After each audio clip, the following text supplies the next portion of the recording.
खबर उत्तर प्रदेश के गाजीपुर से। बता दें कि 29 दिसंबर को हुई किन्नर हत्याकांड के मामले को पुलिस ने खुलासा करते हुए वारदात में शामिल 5 अभियुक्त को गिरफ्तार किया है। बता दें कि बीते 29 दिसंबर 2024 को नंदगंज थाना क्षेत्र के कृष्णा यादव रेडीमेड दुकान के अंदर गंगा किन्नर उर्फ हर्ष उपाध्याय पुत्र गणेश उपाध्याय निवासी ग्राम बरापुर थाना नंदगंज जनपद गाजीपुर की गोली मारकर हत्या हुई थी।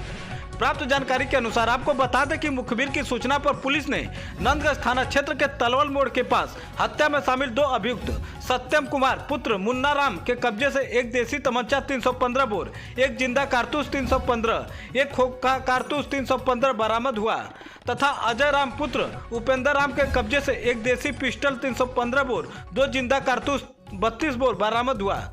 बता दें कि अभियुक्त गढ़ की निशानदेही पर घटना में सम्मिलित अभियुक्त रानी किन्नर पुत्री राम कवल चौरसिया निवासी ग्राम पारसपुर बुढ़ानपुर थाना भुलकुड़ा जनपद गाजीपुर हाल पता मोहल्ला बरापुर थाना नंदगंज गाजीपुर को किराए के मकान से गिरफ्तार किया गया। पकड़े गए अभियुक्तों से पूछताछ के दौरान जानकारी हुई कि बिट्टू किन्नर पत्नी किशन उर्फ राहुल चौहान निवासी ग्राम रामपुर बंतरा थाना नंदगंज जनपद गाजीपुर हाल पता ग्राम सुसंडी थाना नोनारा जनपद गाजीपुर व उसका साथी किशन उर्फ राहुल उर्फ सूरज पुत्र लाल बहादुर चौहान निवासी सिकरौल पोखरा कैंट वाराणसी जनपद वाराणसी गंगा किन्नर से गाने बजाने व मांगने वाले एरिया को लेकर काफी पुराना रंजिश थी। देखें ये रिपोर्ट गाजीपुर से, ब्यूरो रिपोर्ट उत्तर प्रदेश। अभी मिले क्या बताएंगे सर से? दिनांक 29/12/2024 को थाना नंदगंज के अंतर्गत चौचकपुर किराए पे दिन दहाड़े एक सनसनीखेज घटना हुई थी जिसमें एक गंगा उपाध्याय किन्नर थे, उनकी मृत्यु हुई थी। घटना काफ़ी गंभीर थी और गंभीरता को देखते हुए हमारी सारी टीमें इसमें लगी हुई थी। कई तरह की टीमें संविधान स्वाट और दबिश की टीमें लगी थी। इसके फलस्वरूप कल इसके मुलजिमों को पकड़ा गया है और इस केस का अनावरण किया गया। प्रथम दृष्टया सर हत्या के पीछे क्या कारण है? आपसी बर्चौसकी ये थी कि ये क्षेत्र मेरा है तो ये क्षेत्र उनका है, इस क्षेत्र में घुसने का प्रयास, ये मूल कारण यही था। कितने अभियुक्त थे सर हत्या में शामिल? हत्या में कुल अभी हमारे 5 अभियुक्त गिरफ्तार हुए हैं। अभी भी 3-4 लोगों की भूमिका इसमें पाई जा रही है, जिस पर विवेचना मेरी जारी है। क्या क्या बरामद किया गया सर? एक इसमें 32 बोर की पिस्टल है और एक 315 बोर का तमंचा है। वर्चस्व की अगर बात की जा रही है तो सर किसके बीच वर्चस्व से जो है हत्या तक नौबत आ गई? इसमें बिट्टू, एक पक्ष बिट्टू किन्नर का है, एक पक्ष गंगा किन्नर का था। इन्हीं दोनों के बीच में बाकी लोग एक दूसरे के पक्ष में जुड़ते चले गए और गंगा किन्नर के बहुत खास आदमी द्वारा इसमें मुखबिरी की गई, जिसको भी अरेस्ट किया गया। किन्नर भी गिरफ्तार हुए? जी हाँ, मुख्य आरोपी भी गिरफ्तार? मुख्य आरोपी भी गिरफ्तार, मुख्य जो शूटर है वो गिरफ्तार। जम्मू कश्मीर को लेकर विपक्ष के हमलों के बीच गृह मंत्री अमित शाह ने इस बार ऐसा बड़ा धमाका किया है कि पूरा विपक्ष सन्न रह गया है, जिसके बाद ये खबरें सामने आने लगी है कि क्या अमित शाह कश्मीर को लेकर कुछ बड़ा सोच रहे हैं? क्या अब कश्मीर का नाम बदलने वाला है? आखिर क्यों अमित शाह के दिमाग में ऐसा ख्याल आया कि उन्होंने इतना बड़ा बयान दे डाला? क्या कश्मीर में एक बार फिर बड़ी हलचल देखने को मिलेगी? दरअसल गुरुवार को दिल्ली के Jammu Kashmir and Ladakh through the ages पुस्तक के विमोचन कार्यक्रम में गृह मंत्री अमित शाह ने कहा कि कश्मीर का नाम कश्यप के नाम पर हो सकता है। देखिए ये रिपोर्ट। धारा 370 और 35 से ये हमारे देश को एक प्रकार से हमारे देश के साथ कश्मीर को एक रूप होने से रोकने वाले व्यवधान थे। उनको मालूम नहीं है धारा 370 ने ही घाटी के युवाओं के मन में अलगाववाद का बीज बोने का प्रयास किया। गुजरात भी पाकिस्तान से सटा हुआ है, राजस्थान भी पाकिस्तान से सटा हुआ है। क्यों वहां आतंकवाद नहीं आया? कश्मीर के अंदर सालों तक आतंकवाद का नंगा तांडव होता रहा और देश मूक दर्शक बनकर देखता रहा। 2018 में 2100 घटनाएं पथराव की हुई थी। 2024 में एक भी घटना पथराव की नहीं हुई है। 2024 समाप्त हो चुका है और मुझे विश्वास है कि जो कुछ भी हमें गवाया है वो हम जल्दी प्राप्त कर देंगे। जम्मू और कश्मीर केवल भारत का अंग नहीं है, ये भारत की आत्मा का अभिन्न हिस्सा है। धारा 370 और 35 से ये हमारे देश को एक प्रकार से हमारे देश के साथ कश्मीर को एक रूप होने से रोकने वाले व्यवधान थे। उस वक्त भी डॉक्टर तंवर ने कहा, उस वक्त भी जनता ना चाहती थी ना लोग चाहते थे। संविधान सभा में भी बहुमत नहीं चाहता था कि धारा 370 संविधान का हिस्सा बने। खैर, मगर बन गया।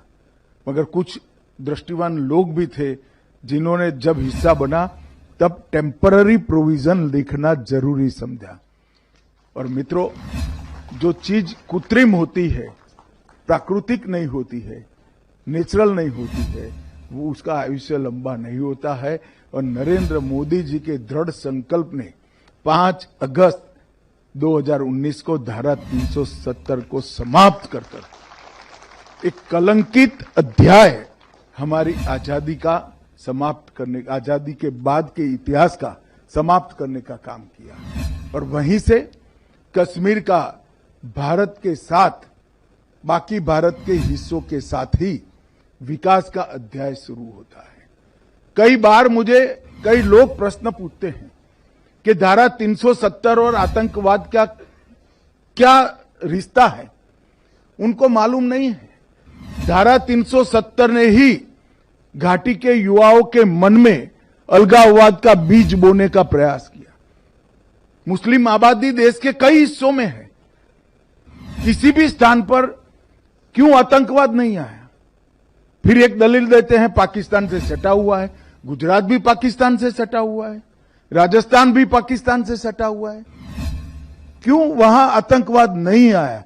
धारा 370 ने भारत और कश्मीर का जुड़ाव टेम्पररी है ऐसा एक भ्रांति फैलाने का काम किया, जिसने अलगाववाद के बीज बोए जो आने वाले दिनों में आतंकवाद में परिवर्तित हुए। और ये दुर्भाग्यपूर्ण बात है कि 40,000 से ज्यादा लोग आतंकवाद के बलि चढ़ गए।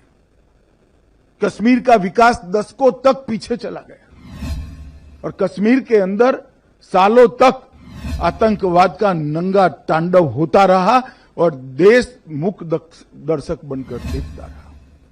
मित्रों, धारा 370 समाप्त होने के बाद आतंकवादी घटनाओं में 70% से ज्यादा कमी हुई है। वो ये सिद्ध करता है कि धारा 370 आतंकवाद की पोषक। 2018 में 2100 घटनाएं पथराव की हुई थी। 2024 में एक भी घटना पथराव की नहीं हुई है। 2024 समाप्त हो चुका है। 25,000 से ज्यादा पंच, सरपंच, तहसील पंचायत के सदस्य, जिला पंचायत के सदस्य चुनाव जीत कर आए हैं। अपना अपना गांव, अपनी अपनी तहसील, अपना अपना जिला चला रहे हैं। वहां पंचायती राज लोकतंत्र पाताल तक गहरा चला गया। लोकसभा के चुनाव हुए, विधानसभा के चुनाव हुए। 33 साल में सबसे ज्यादा रिकॉर्ड मतदान अगर कभी हुआ तो अभी हुआ है। अब इंडस्ट्री भी जा रही है। 2 करोड़ 11 लाख टूरिस्ट जा रहे हैं। एक साल में 2024 में 324 सीरियल या फिल्मों का फिल्मांकन कश्मीर में हुआ है। जो एक जमाने में 60 के दशक में हुआ करता था, वो आज शुरू हो चुका है। 33 साल के बाद घाटी में थिएटर में नाइट शो चला है। 34 साल के बाद ताजिया का जुलूस हुआ है और लाल चौक पर जन्माष्टमी, कृष्ण जन्माष्टमी की यात्रा भी देखने को मिलती है। ये सारा 19 से 24 की यात्रा जो पोस्ट आर्टिकल 370 5 साल है उसमें देखने को मिला है। और दुनिया का सबसे बड़ा रेलवे आर्च ब्रिज कहीं पर है तो आज कश्मीर में है। सबसे लंबा दुनिया का टनल, एशिया का सबसे बड़ा लंबा टनल कहीं पर है तो कश्मीर में है। भारत के पहला केबल स्टे रेल ब्रिज कहीं पर बना है तो कश्मीर में बना है। IIT, IIM, 2 एम्स, 9 सरकारी मेडिकल कॉलेज, 5 नर्सिंग कॉलेज, 2 राज्य के कैंसर संस्थान, 8 महाविद्यालय बन चुके हैं और 24 बन रहे हैं। 59 कॉलेजों को मान्यता दी गई है और हाईवे टनल का निर्माण हो रहा है। मित्रों, ये सारा एक 10 साल में हुआ है। कांग्रेस के मित्रों को हम पर आरोप लगाने का बहुत खुली छूट है। आप कुछ भी कह सकते हो, राजनीति में आरोप लगा सकते हो, मगर मैं एक छोटा सा सवाल पूछना चाहता हूं, इसके 10% भी आपके 70 साल में क्यों नहीं हुआ? इसका हिसाब आपको देश और कश्मीर की जनता को देना चाहिए। जितने इसके 10% भी नहीं हुआ। 80,000 करोड़ रुपए का पैकेज प्रधानमंत्री जी ने न केवल घोषणा की, इसको जमीन पर उतारने का काम नरेंद्र मोदी जी ने किया है। और 4G और 5G नेटवर्क को भी अनेक गांवों तक पहुंचा दिया। ऑलमोस्ट 87% कवरेज आज हो चुका है। मित्रों, और मैं आज कहना चाहता हूं कि हमने न केवल आतंकवाद पर कंट्रोल पाया है, इसको रोकने में सफलता प्राप्त की है, हमने आतंकवाद की इकोसिस्टम को भी घाटी में से पूर्णतया समाप्त करने का काम नरेंद्र मोदी सरकार ने। और ये सब इस भूमि के लिए हुआ है, जो भूमि का देश और दुनिया की सभ्यताओं में बहुत बड़ा योगदान है। हमारे देश की भाषाओं को, हमारे देश के व्याकरण को, हमारे देश के कई प्रकार की विधाओं को कश्मीर के विद्वानों ने समृद्ध किया है। और कुछ चीजें तो ऐसी है, संस्कृत का व्याकरण हो या नाट्य शास्त्र, जिसमें बहुत बड़ा हिस्सा कश्मीर के विद्वानों का रहा है। और मित्रों, आज मुझे आनंद है कि कश्मीर एक प्रकार से फिर से एक बार हमारे भू सांस्कृतिक राष्ट्र भारत का अभिन्न अंग बनकर भारत के साथ ही विकास के रास्ते पर चल पड़ा है। वहां पर भी लोकतंत्र प्रस्थापित हुआ है। और मुझे विश्वास है कि जो कुछ भी हमें गवाया है वो हम जल्दी प्राप्त कर देंगे। पूरा विश्वास है। न केवल भौतिक विकास, कश्मीर की सांस्कृतिक ऊंचाइयों को भी हम बहुत जल्द प्राप्त करेंगे।